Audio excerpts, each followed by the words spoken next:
Seringkali kita berpikir bahwa hidup kita ini ya karena kita ada, lalu kita hidup semau-mau kita, apa yang kita mau ya kita hidupi. Sekarang ini saya mau usaha ini ya saya lakukan, saya mau begini ya saya begini tuh mau-maunya saya. Tapi sebagai orang percaya ya saya percaya hidup ini bukan sekedar hidup saja, amin. Tapi ada rencana Tuhan dalam hidup kita yang harus kita hidupi, yang harus kita genapi supaya kembali nanti satu saat ketika kita dipanggil Tuhan, kita bisa mempertanggungjawabkan seluruh hidup kita. Karena saya percaya ketika kita menghadap Tuhan, Tuhan tidak tanya berapa banyak depositmu, berapa banyak hartamu, berapa banyak yang kau punya, tapi apakah kita sudah melakukan kehendak Tuhan. Kita mau belajar dari satu tokoh dalam Alkitab hari ini. Mari kita buka bersama saudara, yaitu dari Raja Hizkia. Buka bersama Yesaya pasal 38.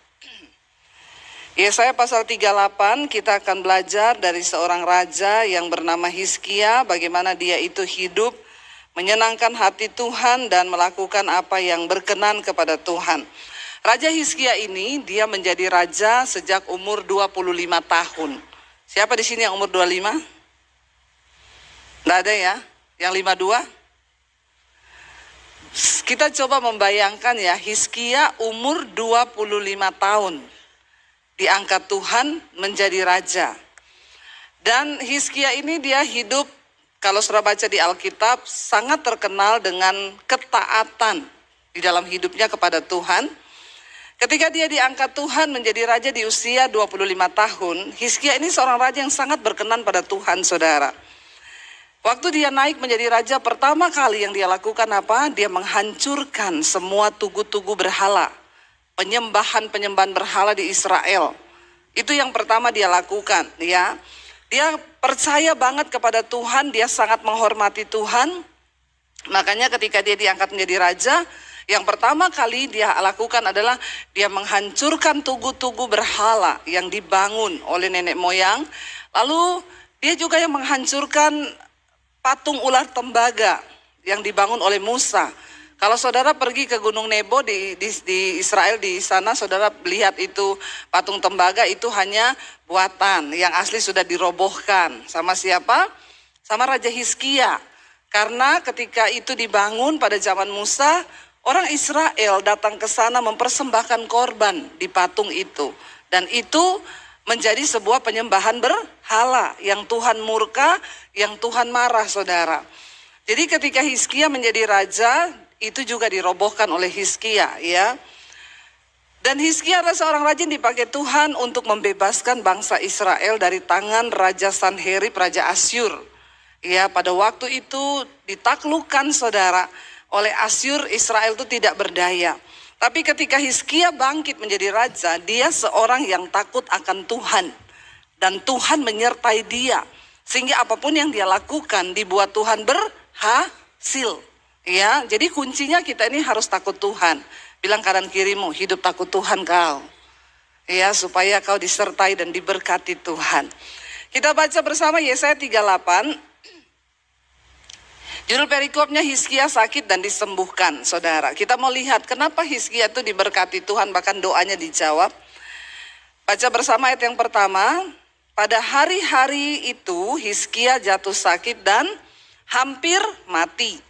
Lalu datanglah Nabi Yesaya bin Amos dan berkata kepadanya, beginilah firman Tuhan, sampaikanlah apa? Pesan terakhir kepada keluargamu, sebab engkau akan mati dan tidak akan sembuh. Ya, saudara, kalau Nabi yang berkata begini itu kira-kira benar-benar terjadi enggak? Ya, Nabi Yesaya loh. Dia disuruh Tuhan datang kepada Hizkia menyampaikan bahwa kasih tahu pesan terakhir kepada keluargamu, karena kau tidak akan sembuh, tetapi mati. Ya, kira-kira kalau saudara mengalami hal yang demikian, ya, bagaimana respon saudara ketika Tuhan berkata umurmu tidak akan panjang lagi? Sampaikan pesan terakhirmu. Mau sekaya apapun saudara, sesukses apapun kita, ketika dikatakan sampaikan pesan terakhirmu. Ya, kematian adalah hal yang banyak ditakuti oleh orang, termasuk banyak orang Kristen.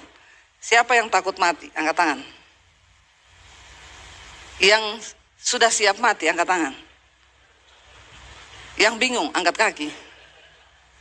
Saya enggak tahu nih karena jam 7 jadi jemaat masih ngantuk atau bagaimana ya. Tapi ya kita harus jujur loh di hadapan Tuhan. Ya ketika Tuhan berkata sudah selesai, ya kita ya itulah ya hidup. Dan ya kita harus menemukan saya ini hidup selama ini sudah berbuat apa aja buat Tuhan. Ya atau saya cuma ya hidup hanya sekedar hidup. Yesaya berkata, dan Yesaya ini seorang nabi Tuhan, hamba Tuhan yang luar biasa ya. Kalau Tuhan suruh sampaikan itu sama raja loh. Dia datang kepada raja, dia nggak ngomong manis-manis. Raja, percaya ya raja, raja pasti sembuh. Ya, itu kan banyak pendeta-pendeta sekarang ya. Kalau ketemu, ya raja pasti sembuh raja ya. Nggak ada yang mustahil bagi Tuhan raja ya. Padahal kalau memang kita lihat orangnya memang ya Tuhan bicara dia mati ya kasih tahu dia mati. Amin. Mau raja mau siapapun kalau waktunya mati ya pasti mati. Ya saya ingat ketika terakhir kali saya berdoa buat Kiki Fatma lah saudara. Pada waktu itu dia pengen ketemu sama saya, lalu saya datanglah ke rumahnya. Saya lihat dia terbaring di tempat tidur. Ya saya berkata kepada dia, ya Ki, mati adalah keuntungan di dalam Yesus. Jangan takut, karena kita ketemu Tuhan Yesus. Jadi persiapkan hidupmu. Percaya mati adalah sebuah keuntungan. Saya nggak ngomong kamu pasti sembuh ya. Nggak usah menghibur-hibur. A katakan A, B katakan B. Ya, dan kalau saudara juga dikatakan hamba Tuhan begitu, jangan kepahitan. Itu kok malah, karena saya lebih baik mempersiapkan orang itu menghadapi kematian. Tidak semua orang siap menghadapi kematian. Tapi mau tidak mau kita harus siap. Jadi daripada tidak siap, lebih baik sekarang mulai siap. Siap, bilang kanan kiri mau siap-siap mati. Jangan tertawa, ini serius ya. Biasanya saudara kan dengar kalau pendeta bilang kanan kirimu, Tuhan baik. Itu sudah biasa. Bilang kanan kirimu, Tuhan memberkati. Itu sudah biasa. Ya, tapi katakan yang tidak biasa, kanan kirimu, siap mati kau, bilang. Ya, karena siap atau tidak siap, kalau harinya datang kita harus siap. Ya, mau sekaya apapun kita. Lalu saudara, Hizkia berkata begini, ayat 2 dikatakan di sana. Kita baca bersama, lalu baca orang Bandung ini tidak usah terlalu loyo ya. Kalau saya suruh baca tolong baca Alkitab ya. Saya tahu saudara ini jarang-jarang baca Alkitab ya. Ayat 2 baca bersama 1, 2, 3. Lalu Hizkia memalingkan ke arah dinding dan ia berdoa kepada Tuhan. 3, ia berkata, ah Tuhan, ingatlah kiranya bahwa aku telah hidup di hadapan-Mu dengan setia dan dengan tulus hati, dan bahwa aku telah melakukan apa yang baik di mata-Mu. Kemudian menangislah Hizkia dengan sangat. Saat itu juga ketika Hizkia mendengar apa yang diucapkan oleh Nabi Yesaya, dia nggak takut, dia nggak apa, tapi dia menangis, dia berbalik ke arah dinding, dia meratap di dinding itu. Ratapan dan doanya dia bilang apa? Dia berdoa kepada Tuhan, dia cuma bilang gini, ah Tuhan, ingatlah kiranya bahwa aku ini telah hidup di hadapan-Mu dengan setia dan tulus hati. Satu saat kalau kita menghadap Tuhan, atau kita tahu kita mau mati dipanggil Tuhan, apa doa kita kepada Tuhan saudara? Kalau kita mau bilang Tuhan, ingatlah Tuhan hidupku. Kira-kira apa yang saudara mau ngomong tentang hidup saudara? Ingat Tuhan, aku ini masih selingkuh loh. Ayo. Bertobat ya. Tapi saya percaya di Bandung gak ada yang selingkuh ya. Gak ada toh? Gak ada yang ngaku. Apa yang kita mau sampaikan di hadapan Tuhan ketika satu saat kita akan dipanggil Tuhan? Hizkia dengan berani berkata, Tuhan ingatlah kiranya bahwa aku telah hidup melakukan apa yang baik di mata-Mu. Kemudian menangislah Hizkia dengan sangat. Kita nggak perlu alay lebay ngomong sama Tuhan apapun, sebab Tuhan tahu hidup kita. Amin saudara. Apa arti arti dari hidup kita hari-hari ini. Waktu kita menghadap kepada Tuhan, apa yang akan saudara sampaikan tentang hidupmu? Apa yang akan kita sampaikan? Waktu kita dibilang mau mati, kita mau nangisi apa? Meminta Tuhan membela kita, mendengarkan atau meminta kemurahan Tuhan, harus ada alasan Bapak Ibu. Amin. Tidak semua orang Kristen berdoa itu didengar Tuhan. Tidak semua orang Kristen berdoa dijawab Tuhan. Berikan kepada Tuhan alasan apa untuk dia menjawab doamu, untuk dia memperhatikan hidupmu, untuk dia memberkati engkau, harus ada alasan. Apa yang kita mau katakan sama Tuhan? Ingatlah Tuhan, aku ini kalau hidup berantem terus sama istriku. Aku ini suami yang kasar, mulutku kotor, jorok. Apakah hal-hal yang seperti itu yang kita mau katakan di hadapan Tuhan? Ya, apa yang kita mau katakan? Tuhan, ingat aku ini istri yang memberontak sama suami. Ingat Tuhan, aku ini anak. Aku ini hidup dalam percabulan, dalam kenajisan. Hello saudara. Berikan Tuhan alasan untuk mempertimbangkan hidup kita, agar dia bisa mendengar dan menjawab setiap doa dan permohonan kita. Amin. Apa alasannya Tuhan harus memperhatikan engkau? Apa alasannya untuk Tuhan menjawab doamu? Yang pertama Hizkia bilang, ingat aku ini telah hidup di hadapanmu dengan setia. Saudara, dalam hidup ini kita akan menghadapi banyak masalah, persoalan, pergumulan. Pertanyaannya, apakah kita setia kepada Tuhan? Sampai di garis akhir. Apakah kita tetap mau berkata, hanya Engkau Tuhan yang aku puji, hanya Engkau yang aku sembah Tuhan. Aku gak mau peduli seberat apapun masalah yang sedang aku hadapi. Sekali Yesus, aku mau bilang tetap Yesus di hatiku. Amin saudara. Jangan pernah berkata, Engkau ada enggak Tuhan? Ya, aku ini sudah ikut Engkau, tapi buktinya sampai hari ini di mana Tuhan? Ya, jangan beri kesempatan kepada iblis saudara. Untuk kita ini murtad, walaupun hanya secara rohani. Banyak hari-hari ini orang Kristen yang murtad secara rohani, yang tidak lagi percaya kepada Tuhan. Tapi mari kita mau katakan, aku tetap percaya Tuhan. Apapun keadaanku hari ini, aku mau tetap bilang, Engkau setia bagiku. Sekalipun aku sedang ada dalam lembah air mata, dalam lembah kekelaman, aku mau ngomong Engkau setia Tuhan. Itu yang Tuhan cari dari hidup kita hari-hari ini saudara. Apakah kita jadi anak-anak Tuhan yang setia? Jalani proses, tidak usah protes, amin. Karena hidup ini adalah sebuah perjuangan, pertandingan. Hidup ini berat, kata kitab Ayub. Hidup ini berat.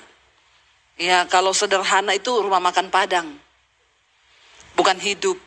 Jadi yang namanya hidup ini pasti berat. Pasti ada perjuangan. Kalau udah gak mau berjuang, ya jangan hidup. Tapi selama masih mau hidup, harus siap untuk berjuang. Bersama Tuhan, kita pasti menang. Katakan, amin. Yang kedua Hizkia bilang, aku ini hidup dengan tulus hati di hadapan Tuhan. Ketulusan itu yang Tuhan lihat dari hidup kita saudara. Mengasihi Tuhan itu harus tulus. Tapi ketulusan itu tidak bisa dilihat sebagai ketulusan kalau tidak melalui ujian. Iya, apakah kita mengasihi Tuhan dengan tulus atau cuma karena ada maunya? Banyak orang datang ke gereja memberi persembahan karena ada iming-iming. Karena kalau memberi pasti akan diberkati. Main judilah kita sama Tuhan. Saya ngasih perpuluhan supaya saya diberkati. Saya ngasih persembahan supaya saya diberkati. Saya pelayanan supaya saya diberkati. Ya, saya melakukan ini. Tapi kalau nggak ada itu, sorry Tuhan, sorry. Saudara, yang lihat hidup kita ini Tuhan. Ya, Tuhan yang melihat hidup kita. Apakah kita setia? Apakah kita mau sungguh-sungguh dengan Tuhan? Apakah kita ini tulus hati di hadapan Tuhan, mengasihi Dia? Ya, tanpa sekalipun saya tidak melihat berkat-Mu Tuhan, saya akan tetap mengasihi Engkau. Saya ingat dulu saya nggak bisa bayar cicilan rumah saudara. Rumah saya mau ditarik. Saya berdoa tiap hari, Tuhan tolong bayar rumahku, Tuhan bayar rumahku.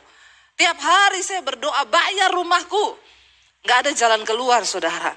Semakin mendekati hari, semakin berat. Ya, saya marah sama Tuhan. Ingat loh Tuhan, aku ini melayani Engkau loh Tuhan. Jawab Tuhan, bayar rumahku bagaimanapun caranya. Saat itu saudara, satu kali ketika saya berdoa, saya mencoba untuk tenang. Makanya Alkitab bilang, ya, jadilah tenang supaya kamu bisa berdoa. Kalau kita tidak tenang, kita berdoa, itu doanya salah. Doanya ego, doanya nyuruh-nyuruh Tuhan, doanya memerintah Tuhan. Tapi ketika kita tenang, duduk di kaki Tuhan, nangis saja nangis.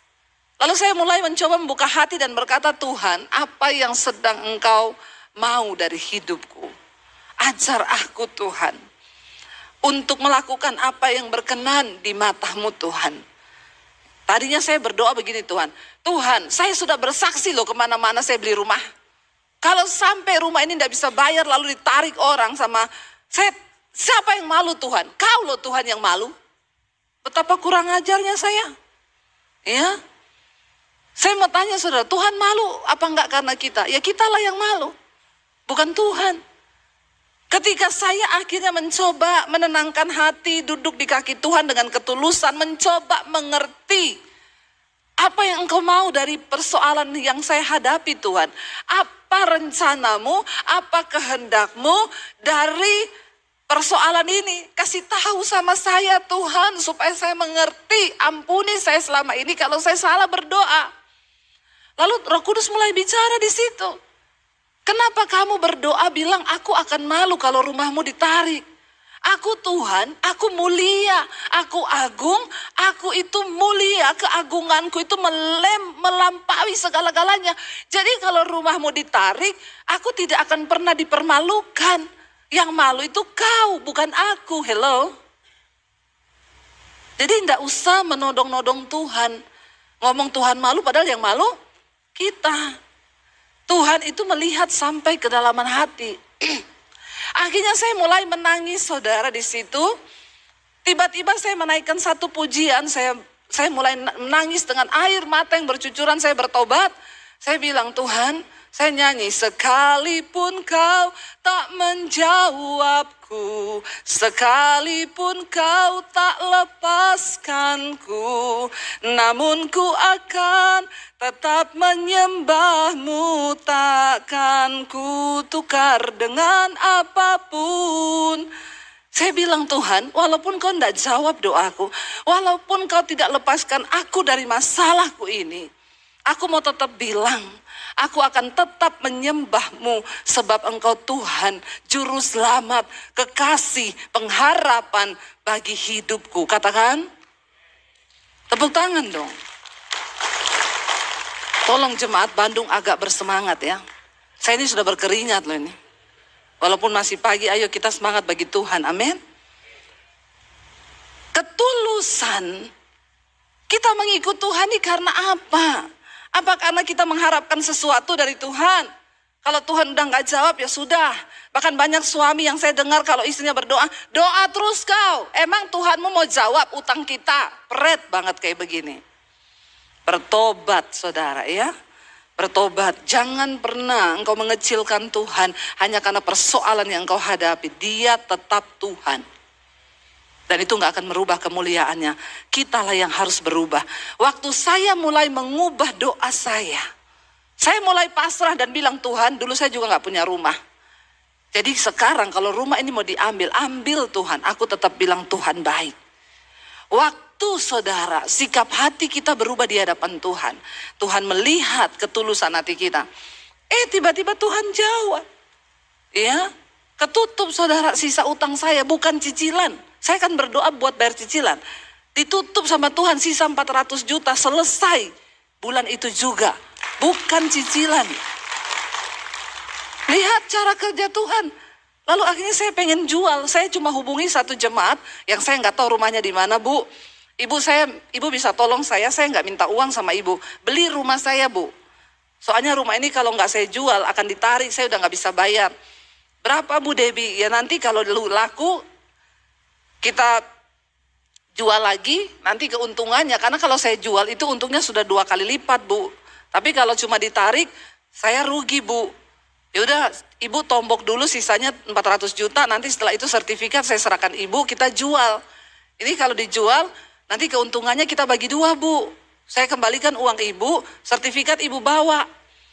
Lalu dia cerita ke suami. Ya, suaminya tanya, itu sertifikatnya lengkap Bu? Lengkap. Ya udah minta nomor rekening, ditransfer 400 juta saudara.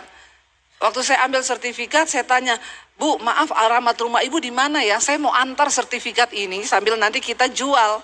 Nggak usah Bu Debbie, yang lama sudah berlalu, yang baru sudah datang. Itu berkatnya Ibu. Loh saudara, semudah itu sorga berperkara, 400 juta loh. Tapi akhirnya saya cicil saudara, seadanya duit sampai lunas. Saya nggak mau berhutang, biar nama Tuhan yang dimuliakan, amin. Waktu saya menodong-nodong Tuhan, waktu saya marah-marah sama Tuhan, tidak tulus mengasihi Tuhan. Tapi ketika saya sudah rela dan lepas dan bilang Tuhan, sekalipun engkau nggak tolong, aku tetap mau bilang engkau baik. Engkau sungguh baik. Amin saudara. Dalam setiap masalah, Tuhan tuh mau mengubah cara berpikir kita. Tuhan tuh mau mengubah pandangan kita. Tuhan tuh mau mengubah cara mencintai kita kepada Tuhan. Hizkia bilang, aku hidup dengan tulus hati. Dan yang terakhir dia bilang apa? Dan aku ini telah melakukan apa yang baik di matamu.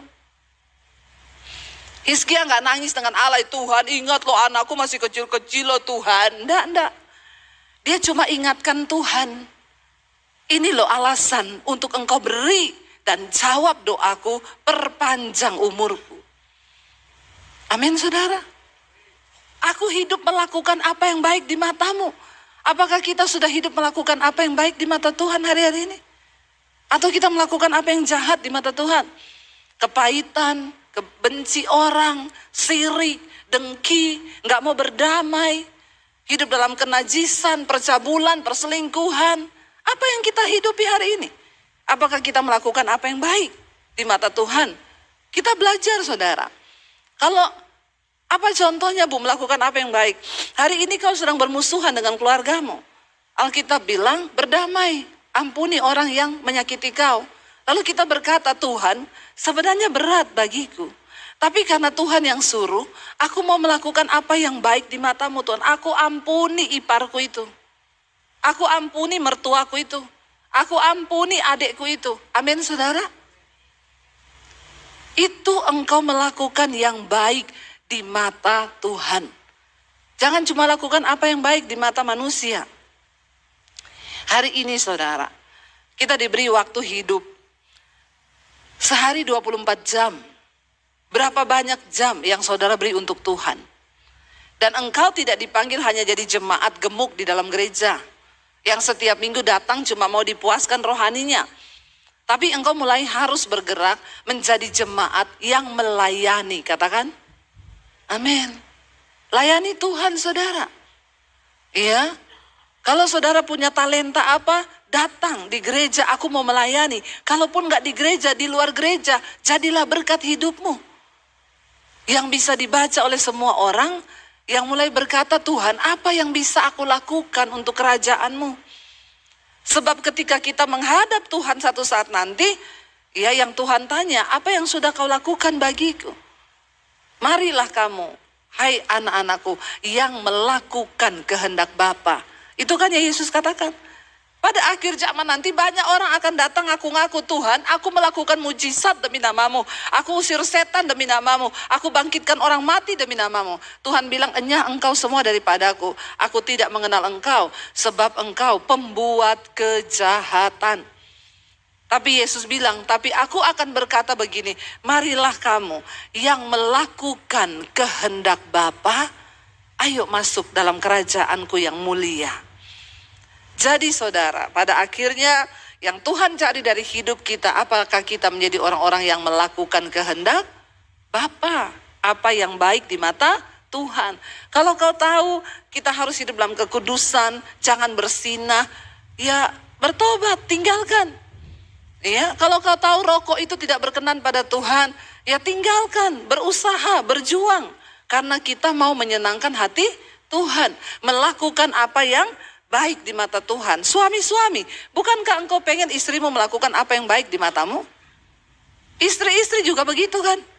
Ya, kalau menurut saya sebagai istri, ya apa yang baik di mata saya? Ya suami jangan pergi pulang malam-malam. Iya enggak Bapak Ibu? Ya ketika istri melakukan, suami melakukan yang baik kan rumah tangga kita jadi harmonis. Sama Tuhan pun begitu, menjadi orang Kristen. Bukan cuma sekedar masuk keluar gereja, puluhan tahun kau jadi Kristen. Tapi apakah kita sudah melakukan apa yang baik di mata Tuhan? Kemudian dikatakan, menangislah Hizkia dengan sangat. Ayat yang berikutnya, kita baca ayat yang keempat.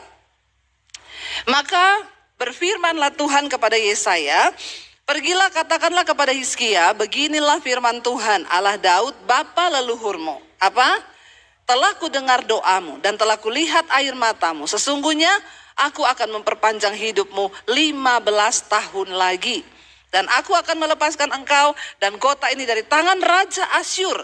Dapat bonus saudara. Ya, Asyur adalah sebuah kekuatan yang kuat. Tapi karena Hizkia berkenan kepada Tuhan, dia sebutkan alasan-alasan hidupnya sehingga Tuhan menjawab doanya. Bukan hanya kesembuhan diberi, tapi bonusnya Tuhan melepaskan dia dari tangan Raja Asyur dan aku akan memagari kota ini. Sebab kemenangan raja berasal dari Tuhan.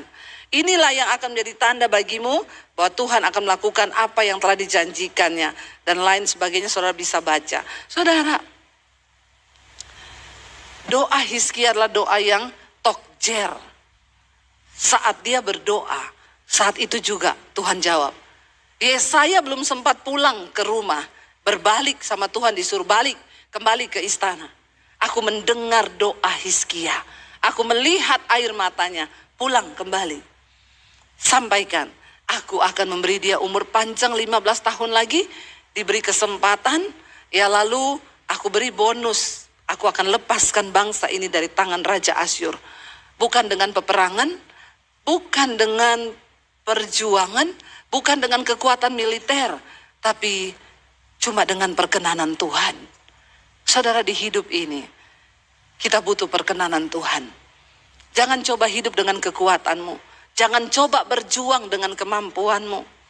Karena Alkitab bilang terkutuk orang yang coba hidup dengan kekuatannya, yang coba hidup dengan pikirannya, tapi diberkati orang yang mengandalkan Tuhan. Apa arti mengandalkan Tuhan? Engkau hidup menyenangkan hati Tuhan, engkau hidup berkenan kepada Tuhan dengan setia, dengan tulus hati.